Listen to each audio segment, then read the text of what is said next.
हाय class 10th। Maths का exam बहुत पास आ गया है ना। और अब तुम ये सोच रहे हो कि जब आप नए क्वेश्चंस को देख रहे हो तो और डर लग रहा है। अब ये सोच रहे हो कि पूरे साल भर मेहनत तो करी थी इस एग्जाम के लिए, लेकिन ये एग्जाम आखिर कैसा जाने वाला है। क्या पेपर टफ आएगा, क्या पेपर इजी आएगा। देखो, आज ना मैं तुम्हें ये बताने के लिए यहां पर नहीं आया हूं कि पेपर इजी आएगा पेपर हार्ड आएगा, क्योंकि ये चीज तो मुझे भी नहीं पता। लेकिन आज मैं तुम्हें कुछ वो लास्ट मिनट टिप्स, वो लास्ट मिनट स्ट्रैटेजीज बताने आया हूं जिसकी मदद से मैथ्स के एग्जाम के अंदर तुम अच्छे मार्क्स ला सकते हो। तो सबसे पहले ना, अभी जो तुम्हारे दिमाग में डाउट्स चल रहे हैं ना, वो सारी प्रॉब्लम्स को मैं यहां पर लिख कर लेकर आया हूं। जैसे कि तुम्हें लग रहा होगा कि क्या कोई ऐसी स्ट्रैटेजी है जिसकी मदद से मैं पेपर अटेम्प्ट करूं जिससे कि मेरे मार्क्स इंक्रीज हो जाए। उस स्ट्रैटेजी के बारे में मैं डिस्कस करूंगा। पिछले 2-3 साल से वो स्ट्रैटेजीज बच्चों को बता रहा हूं और मैथ्स के पेपर में उससे उनकी मदद भी होती है। उसके अलावा दूसरा डाउट, क्या कोई कैलकुलेशन है क्या, क्योंकि कैलकुलेशन में हम आज भी गलती करते हैं। और जब कैलकुलेशन में तुम गलती करते हो ना, तो उससे तुम्हारा कॉन्फिडेंस डाउन जाता है और तुम्हारा टाइम वेस्ट होता है। और वहीं से ही तुम्हारी अगली प्रॉब्लम आती है, जो कि है time mismanagement and silly mistake. ये जो सिली मिस्टेक है ना, ये जो कैलकुलेशन मिस्टेक है ना, ये हर एक बच्चा आज के समय पर कर रहा है और इसी के सोल्यूशन के बारे में आज मैं डिस्कस करने वाला हूं। उसके अलावा पेपर प्रेजेंटेशन हैक, क्या मैथ के अंदर भी पेपर प्रेजेंटेशन जरूरी होती है? तो मेरा आंसर है हां, बिल्कुल होती है, बिल्कुल होती है। और मैं बताऊंगा भी तुम्हें कैसे अटेम्प्ट करना है। एंड लास्ट, नए क्वेश्चन को देखकर आज भी भैया हम ब्लैंक हो जाते हैं, हमें समझ ही नहीं आता आखिर करें तो करें कैसे, उसका क्या सोल्यूशन है। ये सारी चीजों के बारे में डिटेल में डिस्कस करते हैं। लेकिन सारी चीजों से पहले यार देख, मुझे नहीं पता तुम्हारी प्रिपरेशन अभी तक कैसी हुई है, मुझे बिल्कुल नहीं पता। कुछ बच्चों की बहुत अच्छी होगी, कुछ की शायद कम अच्छी होगी, लेकिन मैं ये चाहता हूं कि तुम्हारे अंदर ना जो कॉन्फिडेंस है ना, वो 101% होना चाहिए। ठीक है, चाहे प्रिपरेशन तुम्हारी यहां है, लेकिन अपने अंदर ना कॉन्फिडेंस लेकर आओ कि ये जो मैथ्स का एग्जाम है ना, मेरे जीवन का सबसे बेहतरीन एग्जाम होगा। चाहे प्री बोर्ड के अंदर तुम्हारे 30%, 40%, 50% आए, लेकिन यहां पर तुम फोड़ने वाले हो। ये कॉन्फिडेंस चाहिए मुझे हर एक स्टूडेंट के अंदर, क्योंकि आधा गेम ना मैथ्स के अंदर कॉन्फिडेंस का होता है। अगर तुम पेपर के अंदर इस कॉन्फिडेंस के साथ बैठोगे ना कि हाँ यार मैं कर लूंगा, मैं कर लूंगी, मैं गारंटी से बोल रहा हूं वो पेपर तुम्हारा बेहतरीन जाएगा। लेकिन वहीं पर अगर तुम ये सोचकर बैठे रह जाओगे ना कि मेरी प्रिपरेशन तो बहुत कम है, क्वेश्चंस तो मुझसे हो ही नहीं पाएंगे, तो एक्चुअली में तुम्हारा पेपर खराब जाएगा। तो पहले खड़े हो जाओ मेरे दोस्त, शीशे के सामने जाओ, खुद से बोलो कि ये जो मैथ्स का एग्जाम है मेरे जीवन का सबसे बेहतरीन एग्जाम होगा। बोलो एक बार, ठीक है? और कमेंट में भी लिख देना, मैथ्स एग्जाम फोड़ेंगे। और ऐसी स्ट्रैटेजी मैं हर एक सब्जेक्ट के लिए लेकर आऊंगा, हर एक सब्जेक्ट के लिए, ताकि तुम्हारा कॉन्फिडेंस बना रहे और तुम्हें कुछ कुछ लास्ट मिनट स्ट्रैटेजीज में बताकर जाऊं। ठीक है, आ जाओ अब स्टार्ट करते हैं। सबसे पहले पेपर अटेम्प्ट कैसे करना है। देखो, जैसे ही तुम्हारे हाथ में पेपर आएगा ना, तो तुम्हें कुछ 10 से 15 मिनट का रीडिंग टाइम मिलता है, जिस समय पर आप पेपर को पढ़ते हो। तो उस समय पर जब आप पेपर पढ़ रहे हो ना 10-15 मिनट में, तो आपको क्या काम करना है? आपको 3 काम करने हैं, बहुत इंपॉर्टेंट। पहला काम क्या है? Dot strategy. डॉट स्ट्रैटेजी क्या बोलती है? आपने देखा होगा जब आप पेपर को रीड करते हो ना, तो बहुत सारे क्वेश्चंस के जो यूनिट होते हैं ना, वो सेंटीमीटर मीटर में होते हैं, जिनमें आपको कन्वर्जन करना होता है। कभी कभार सेंटीमीटर को मीटर में कन्वर्ट करना होता है, आपने नोट करा होगा। बट होता क्या है ना, हम जल्दीबाजी में वो ध्यान नहीं देते। तो आपको क्या करना है? पेपर रीड करते टाइम, पेपर को रीड करते टाइम उन सारी चीजों को ध्यान से देखना है कि अच्छा यहां पर यूनिट सेंटीमीटर है, इसको मीटर में कन्वर्ट करना पड़ेगा। और उसी टाइम पेपर पे ना एक हल्का सा पेंसिल से डॉट लगा दो उस जगह पर, हल्का सा डॉट। उससे क्या होगा? उससे क्या होगा? देखो, अगर हमने वो डॉट लगा दिया ना, तो बाद में जब आप उस क्वेश्चन पे पहुंचोगे ना, तो आपको डॉट दिखेगा और आपको दिमाग में आएगा कि अच्छा हाँ, इसमें मुझे यूनिट कन्वर्जन करनी है। वो बहुत इंपॉर्टेंट है, ठीक है? क्योंकि बाद में हम भूल जाते हैं, पेपर छूट जाता है। दूसरी चीज तुम्हें क्या करना है? और वाले क्वेश्चंस को सेलेक्ट करो। और वाले क्वेश्चन ना, देखो आपने अगर सैंपल पेपर लगाए होंगे, आपको पता होगा चॉइसेस मिलती हैं आजकल बहुत सारे सवालों के अंदर। तो वो जो चॉइसेस वाले क्वेश्चंस होते हैं ना, वो सेलेक्ट कर लो पहले ही। ऐसा ना हो कि तुम बीच में जाकर सोच रहे हो कि ये वाला अटेम्प्ट करूं या ये वाला अटेम्प्ट करूं। आप जब रीडिंग टाइम पे बैठे हो, तभी आपको पता होना चाहिए कि आपको ये आता है या ये आता है।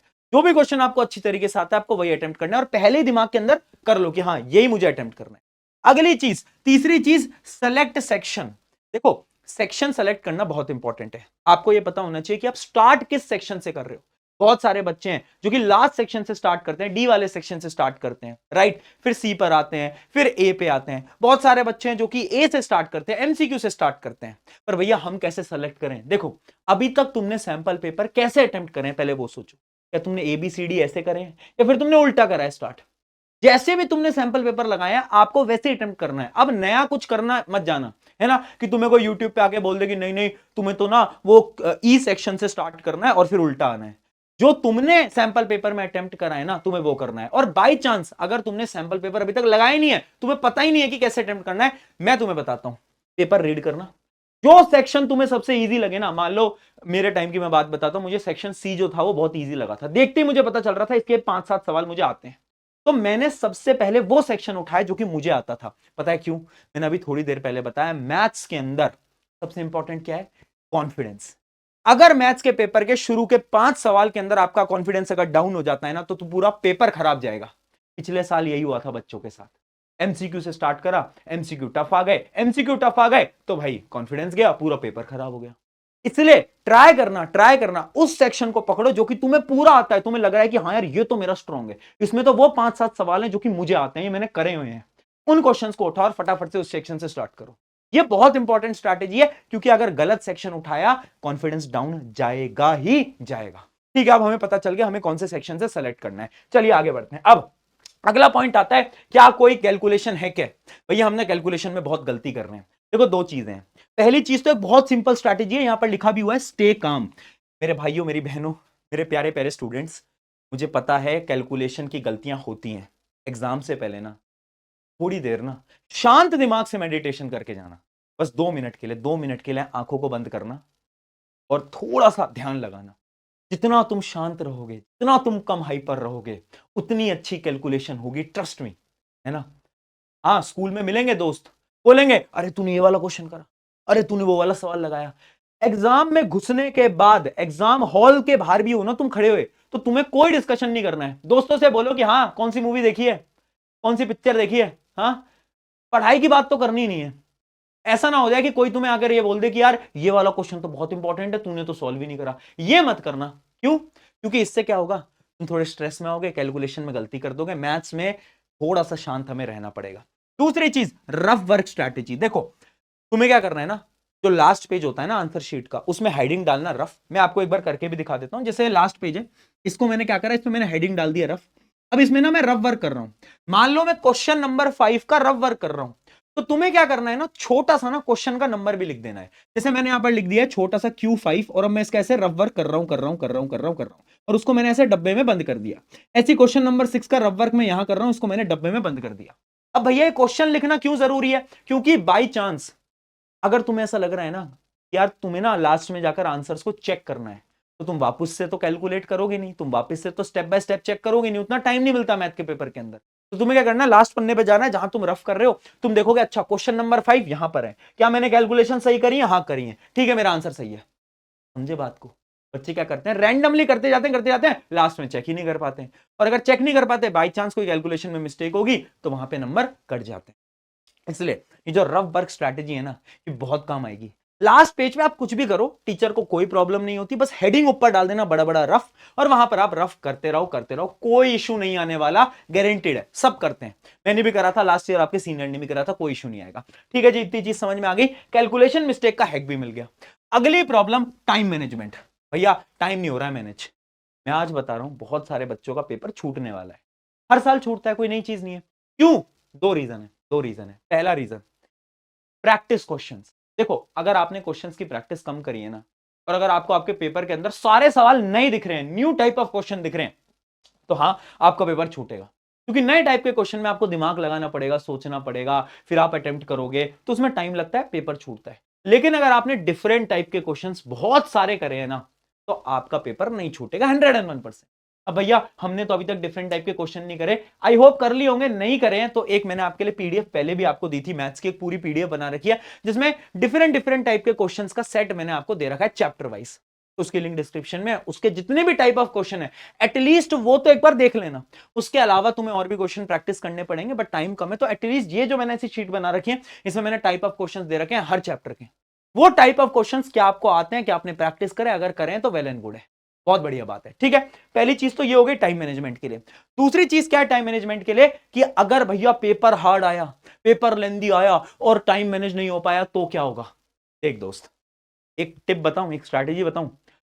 अगर बाई चांस पेपर हार्ड आता भी है, पेपर लेंदी आता भी है, तो क्या वो तेरे अकेले के लिए लेंदी है? क्या वो तेरे अकेले के लिए हार्ड है? नहीं, सबके लिए हार्ड है। अरे जितने भी लोग हैं जो कि बोर्ड एग्जाम देने वाले हैं, सबके लिए हार्ड है। तो यानी तुम्हारा अकेले का पेपर खराब तो जाएगा नहीं, सबका पेपर खराब जाएगा। और जब सबका पेपर खराब जाएगा तो चेकिंग इजी होगी, चेकिंग इजी होगी तो मार्क्स अच्छे आएंगे। बात को समझ रहे हो बात को? तो बाई चांस अगर पेपर हार्ड आ गया, पेपर अगर लेंदी आ गया, तो घबराना नहीं है, डरना नहीं है, ये सोचना है यार मेरे अकेले का थोड़ी ना हार्ड है भाई, सबका हार्ड है ना, सबका टफ है ना, तो नंबर तो सबके कम आने हैं, जिससे लीनियंट चेकिंग होगी, नंबर ऑटोमेटिकली इंक्रीज कर दिए जाएंगे। समझ में? ये चीज मैं इसलिए बोल रहा हूं, पैनिक मत करना यार, पैनिक मत करना। मुझे पता है तुम्हें डर लग रहा है, मुझे पता है तुम्हारी रातों की नींद उड़ी पड़ी है, मुझे पता है तुम्हें हल्का हल्का सा प्रेशर फील हो रहा है कि यार बोर्ड एग्जाम कैसे होंगे कैसे नहीं होंगे। मैं बोल रहा हूं पैनिक मत करो, बिल्कुल मत डरो, ये तुम्हारी लाइफ के सबसे बेहतरीन एग्जाम जाएंगे यानी जाएंगे, खुद पे भरोसा रखना पड़ेगा। इसलिए अगर पेपर हल्का सा भी टफ दिखे, कोई बात नहीं ना, सबके लिए टफ होगा, जितना आता है मैं उतना अटेम्प्ट करूंगा और अच्छे से अटेम्प्ट करूंगा, पैनिक नहीं होऊंगा मैं, ये खुद पे भरोसा रखना पड़ेगा, इतना रख लोगे तो काम चल जाएगा। चलो आगे बढ़ते हैं। अगली चीज क्या है? अगली चीज है हमारी प्रेजेंटेशन टिप्स, कुछ ऐसे टिप्स जिससे कि मैथ के पेपर को आप अच्छी तरीके से अटेम्प्ट करके आ पाओगे। ये इंपॉर्टेंट टिप्स हैं, ध्यान से सुनना। पहली चीज, एक तो यार गिवन टू फाइंड, ये सब आपको लिखना पड़ेगा। अगर कोई थ्योरम आ गई, कोई प्रूफ आ गया, तो गिवन लिखो, टू फाइंड लिखो। वो जो प्रूफ वाले क्वेश्चन होते हैं उसमें आपको सारी चीजें लिखनी है। आपको ये मान के चलना है कि वो जो कॉपी चेकर हैं, जो एग्जामिनर्स हैं, उनको कुछ नहीं आता, आप एकदम बेसिक बच्चों के लिए लिख के आ रहे हो, ऐसे लिखो, फॉर्मूलाज को ब्रैकेट में लिखो, सब कुछ मेंशन करके आना है बोर्ड की कॉपी के अंदर, ठीक है? फॉर्मूला लिखो, स्पेशली यूनिट लिखना मत भूलना। फाइनल जो आपका आंसर आए ना उसको डब्बे में क्लोज करना, जैसे कि 10 मीटर आया तो 10 मीटर को ऐसे डब्बे में क्लोज करा, बहुत इंपॉर्टेंट है। लास्ट में डब्बे में क्लोज करते हैं तो टीचर क्या करते हैं, फाइनली आंसर देखते हैं, आंसर उन्हें सही दिखता है, टिक करते हैं, आगे बढ़ जाते हैं। ये बात को, तो ये भी बड़ा इंपॉर्टेंट हो गया। अगली चीज, एंगल को डिफाइन करो। मान लो एक ट्राइंगल का कोई क्वेश्चन आ गया, तो उसमें आपने एक एंगल लिया है, तो उसको डिफाइन करो ना, लेट एंगल ए बी, बताओ ना वो एंगल कौन सा है, डिफाइन करना मत भूलना एंगल्स को, स्पेशली जब आप कुछ प्रूफ वगैरह कर रहे होते हो तो उसमें आपको एंगल ट्राइंगल के डिफाइन करने पड़ते हैं। सिमिलरली सर्कल का कोई क्वेश्चन है, एंगल डिफाइन करना मत भूलना। अगली चीज, रफ वर्क इन लास्ट, मैं आपको बता चुका हूं कि जो साइड के वो जो मार्जिन आप बनाते हो उनमें आप रफ वर्क वैसे कर सकते हो, बट वो उतना अच्छा नहीं लगता, तो सजेशन ये होता है कि आप लास्ट में करो। बट अगर आप वो मार्जिन में भी करना चाहते हो तो आपकी इच्छा है, ऐसे कोई नंबर वंबर नहीं करते उसके, लेकिन लास्ट में करते हैं तो बेटर लगता है, प्रेजेंटेशन अच्छी लगती है, ठीक है? उसके अलावा बाई चांस कोई क्वेश्चन तुमने गलत अटेम्प्ट कर दिया, तुमसे पूरा सॉल्व नहीं हो पाया, तो क्या करना है, पेंसिल से एक सिंपल सा उस पर कट लगाना है, सिंपल सा एक कट लगाना है, और नेक्स्ट पेज पे वापस से उस क्वेश्चन को स्टार्ट कर देना। ये मत सोचना अरे यार मेरा तो पूरा क्वेश्चन गलत हो गया, मेरी तो आंसर शीट ना बहुत गंदी लग रही है और टीचर नंबर काट लेंगे, नहीं, कोई गलत हुआ पूरा कट मारो, अगले पेज पे स्टार्ट करो। यार आंसर शीट ना बहुत है हमारे पास, है ना, बोर्ड वालों के पास बहुत है, तुम जितनी आंसर शीट भर सकते हो उतनी भरो ना, क्या दिक्कत है? कोई टेंशन वाली बात नहीं है ना, पेज की कमी थोड़ी ना है, आंसर शीट भरो, तुम्हें कोई टेंशन वाली बात नहीं है। आई बात समझ में? ये कुछ प्रेजेंटेशन की टिप हो गई। अब आते हैं हम फाइनली कुछ लास्ट एंड फाइनल टिप्स पे। देखो, एक बैक बेंचर स्ट्रेटेजी बता रहा हूं, प्लीज अटेम्प्ट एवरी क्वेश्चन, हर एक सवाल को अटेम्प्ट करके आओ। अगर तुम वो हो ना जिसको मान लो 4 सवाल नहीं आए समझ में, अटेम्प्ट करो, फॉर्मूला लिखो, 4 स्टेप पे आओ, आधा ही होगा चाहे तुमसे, बट वो आधा भी करके आओ। पता है क्यों? क्योंकि बोर्ड एग्जाम में स्टेप मार्किंग होती है, तो अगर आप फॉर्मूला सही लिख रहे हो, अगर आप 2-3 स्टेप भी ठीक कर देते हो ना, तो 4 में से 1 नंबर तो मिल ही जाएगा, 2 नंबर तो मिल ही जाएंगे। समझे बात को? इसलिए मैं कह रहा हूं कि आपको सारे सवाल अटेम्प्ट करने हैं, try to attempt every possible question, नहीं भी आता तो भी अटेम्प्ट करना पड़ेगा। दूसरी चीज, स्टार्ट विद इजी क्वेश्चन, ये मैंने आपको पहले भी बताया कि आप वो सेक्शन को चूज करना प्लीज जो इजी है, ये बहुत इंपॉर्टेंट है ना? बट अगर आप सैंपल पेपर में जिस ऑर्डर से आप अटेम्प्ट करते आ रहे हो आपको वही ऑर्डर उठाना है, बट अगर आपने अभी तक सैंपल पेपर नहीं लगाया, आपकी प्रैक्टिस उतनी नहीं है, तो उस सेक्शन को उठाना जो कि इजी हो, वेरी इंपॉर्टेंट। ये स्ट्रैटेजी ना बहुत काम आने वाली, ठीक है? एंड यार मुझे पता है थोड़ा थोड़ा डर लग रहा है, थोड़ा थोड़ा धक धक हो रहा है, लग रहा है पेपर कैसा जाएगा या नहीं जाएगा। मैं फिर यहां पर तुम्हारे सामने बोलना चाहता हूं कि this exam will be best exam of your life, ठीक है? टेंशन मत लो, घबराओ मत, हो जाएगा यार। तुम याद करो पिछले कुछ दिनों में कितनी मेहनत करी है ना तुमने एफर्ट लगाया, मुझे पता है, और ये बात तुम्हें भी पता है, ठीक है? कोई टेंशन वाली बात नहीं है। मैथ्स का एग्जाम फोड़ो जाकर यार, ठीक है? उसके बाद इंग्लिश का पेपर है, उसमें भी ऐसी स्ट्रैटेजी लाऊंगा, और साइंस में तो आना ही तुम्हें यहां पर है। साइंस की तो पूरी गारंटी में लेकर आऊंगा, साइंस में तुम्हें सब कुछ डिटेल में समझाऊंगा। साइंस की टेंशन मत लो, वहां पर तुम्हारे प्रशांत भैया तुम्हारे साथ खड़े रहेंगे। जितना भी गैप है अपने पास 3 दिन, उन 3 दिन में पूरा साइंस हम करेंगे, उसकी टेंशन नहीं है। लेकिन अभी जाओ मैथ्स का एग्जाम दो, मुझे पता है वो बेहतरीन। ऑन दिस नोट कमेंट कर देना, मैथ्स फोड़ेंगे। All the best for your first board exam. Take care.